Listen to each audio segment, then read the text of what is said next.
Juan Bautista Alberdi. Sistema económico y rentístico de la Confederación Argentina según su Constitución de 1853. Tercera parte, disposiciones de la Constitución que se refieren al fenómeno de los consumos públicos, o sea de la formación, administración y empleo del Tesoro Nacional. Capítulo tercero, de los consumos o gastos públicos. Recursos que la Constitución señala para sufragarlos. Artículo 7. Posibilidad del crédito público como recurso de la Confederación comparativamente a Buenos Aires.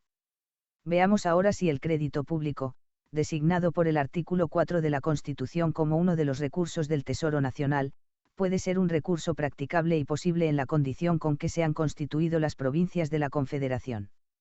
Hay un hecho positivo que servirá en este examen de punto de partida, y es la existencia del crédito público en amplio ejercicio hace 33 años en una parte de la República.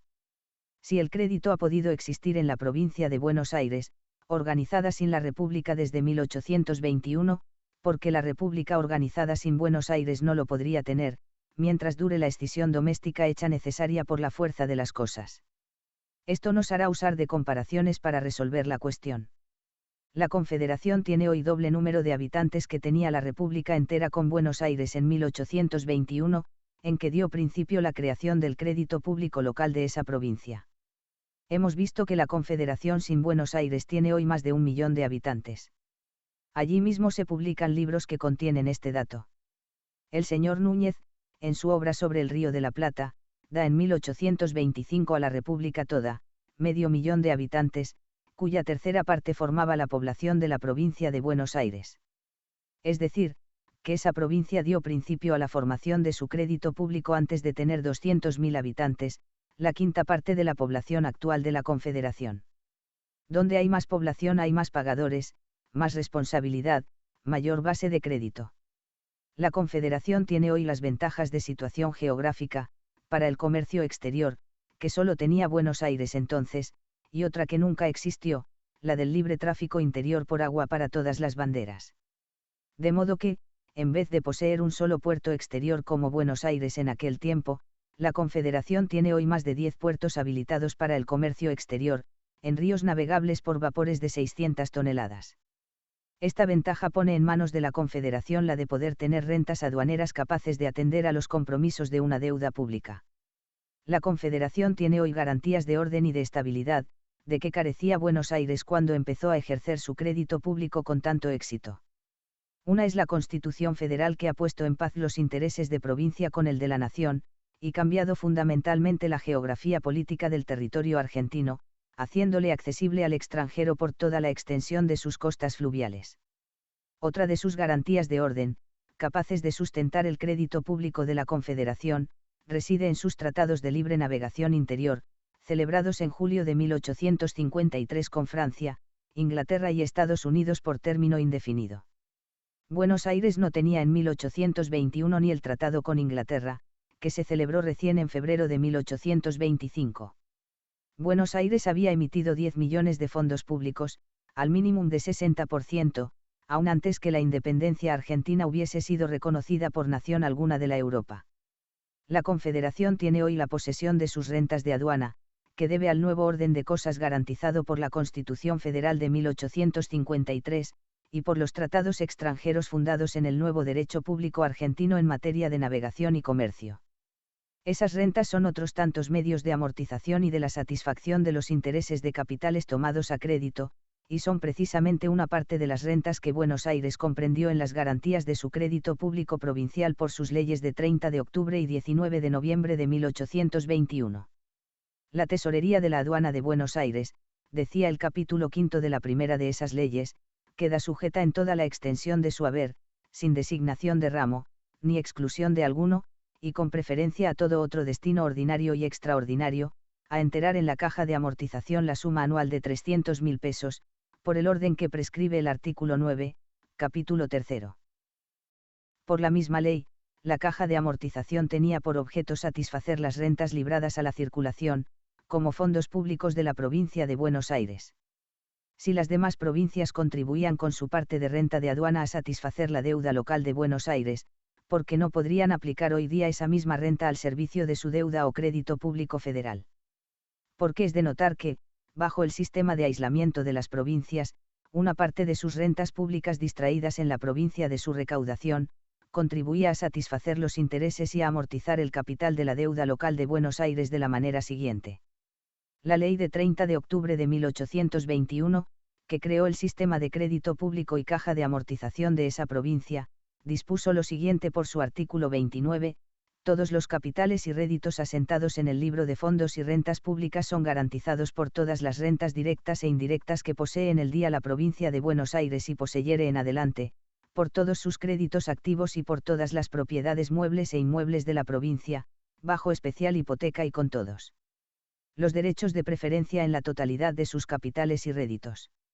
Sábese que entre las rentas indirectas que Buenos Aires poseía en 1821, y que ha poseído por espacio de 30 años de aislamiento, era una de las más ricas la de aduana, en que se comprenden también como derechos accesorios los de puerto, patentes de navegación, derechos de almacenaje, de faro, de pilotaje, camisous, multas reglamentarias, etc., etc., siendo el producto de esos impuestos renta nacional en todo sistema de gobierno interior, sea unitario o federal, y doblemente en un país cuya población total comercia con el extranjero por la aduana del puerto en que se causa dicha renta, se sigue que Buenos Aires pagaba parte de su deuda propia y provincial con rentas pertenecientes a las provincias que hoy forman la Confederación. Ese régimen ha subsistido durante los 30 años de aislamiento de las provincias, y ha tenido lugar no solo en cuanto a la deuda de fondos públicos, sino también respecto de los otros ramos de la deuda pública de Buenos Aires, en que todos los pagos de intereses y de amortización vinieron a gravitar por fin sobre la renta de aduana, la más real y abundante que poseyó Buenos Aires, y que pertenece en sus 2/3 a las provincias extrañas a esa deuda, como lo hemos demostrado más de una vez. Tiene más crédito quien tiene más medios de pagar, y dispone de más medios el que tiene menor deuda. La Confederación no debe hasta hoy 1.000.000 de pesos, y su deuda posible ascenderá cuando más a una parte de lo que aisladamente deben las provincias que la forman, deuda interior toda, y cuya pequeña parte nacional difícilmente excederá de 1.000.000 de duros el día que se consolide por ley de la República. Artículo 8. Carácter local de la deuda pública de Buenos Aires, demostrado por el examen de los elementos de que consta.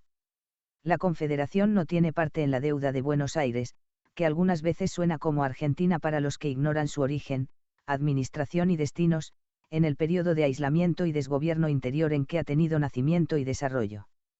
Un breve examen de las secciones que componen esa deuda bastará para demostrar la verdad de este aserto.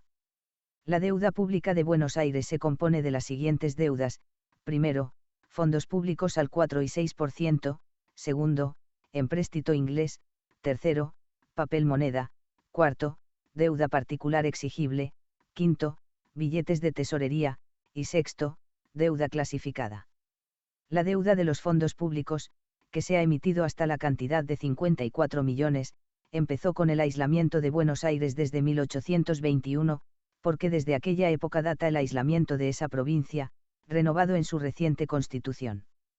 Fue creada por ley de esa provincia de 30 de octubre de 1821.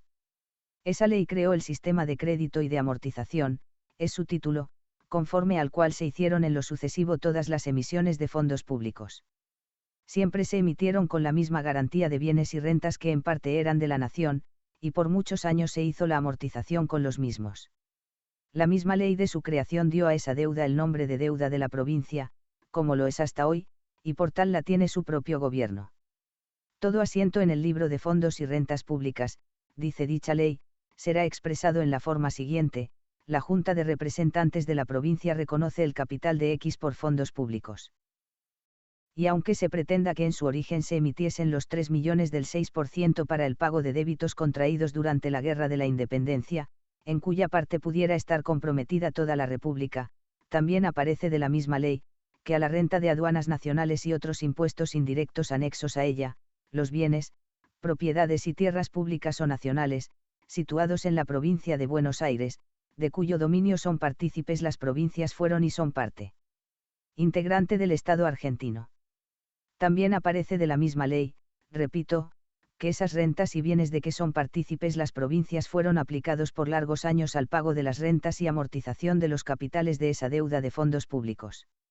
Se debe recordar a este propósito, que en la consolidación que la provincia de Buenos Aires hizo de su deuda, por ley de su legislatura de 19 de noviembre de 1821, declaró comprendidos en ella, en su artículo 2, todas las deudas del Cabildo y del Consulado, a particulares o a corporaciones, procedentes de dinero recibido a interés, o de pensiones sobre arbitrios o impuestos extraordinarios.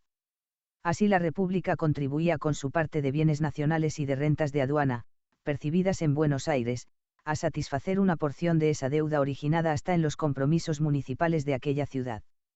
La deuda llamada del empréstito inglés tiene el siguiente origen: fue contraída en virtud de una ley de la provincia de Buenos Aires de 19 de agosto de 1822, que autorizó al gobierno local para negociar dentro y fuera del país un empréstito de 3 o 4 millones de pesos, valor real. La misma ley determinaba los destinos provinciales del capital que se obtuviere a préstamo. La cantidad que se obtenga por el empréstito, decía su artículo 3, será destinada, a la construcción del puerto de Buenos Aires, al establecimiento de pueblos en la nueva frontera y de 3 ciudades sobre la costa entre esta capital y el pueblo de Patagonia, y a dar aguas corrientes a esta ciudad, Buenos Aires. El empréstito fue contraído en Inglaterra nominalmente de 1 millón de libras esterlinas, al 60%, realizable por acciones, con derecho a cobrar por semestres un interés de 6% anual, y pagadero el capital con un fondo de 5.000 libras anuales. Deducidos gastos, comisiones, dividendos por 2 años adelantados, el gobierno de Buenos Aires debía recibir 600.000 libras en vez de 1 millón. Fue emitido al público en junio de 1824, al precio de 85%, y el primer dividendo del semestre se cumplió a fines del mismo año. En diciembre de ese año recién se instaló el Congreso General Constituyente de las Provincias Unidas del Río de la Plata.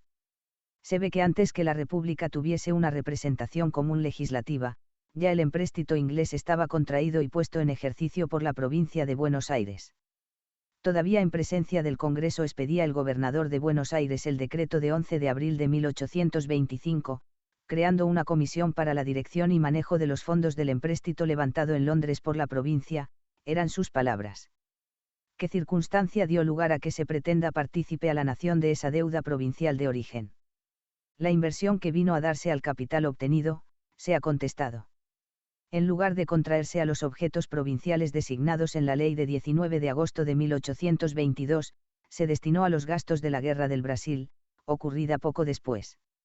No indaguemos si no es Montevideo quien deba pagar lo que costó su independencia, ni si el Congreso Argentino Constituyente, como se declaró él mismo por ley de 23 de enero de 1625, podía contraer empréstitos, ni si declaró suyo o de la nación el empréstito inglés, ni si votó por ley el gasto de esa suma, ni si aprobó la cuenta de su inversión. Se sabe la importancia que todo esto tiene en los gobiernos representativos para estimar la nacionalidad de una deuda.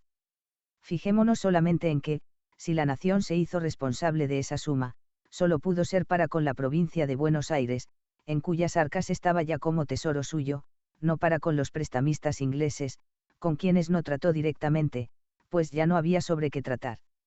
Solo podría hacérsela responsable de los 3 millones de pesos existentes en el Tesoro de Buenos Aires, a que se redujo el préstamo de 1 millón de libras esterlinas, y no de los otros 2 millones de pesos invertidos en gastos de una negociación que no autorizó el Congreso.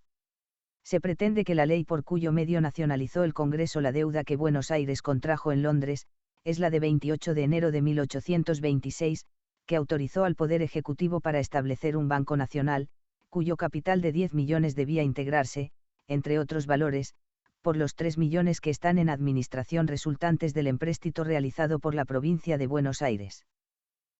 Estas palabras textuales de la ley del Congreso contienen al pie de la letra todo lo que acabamos de establecer.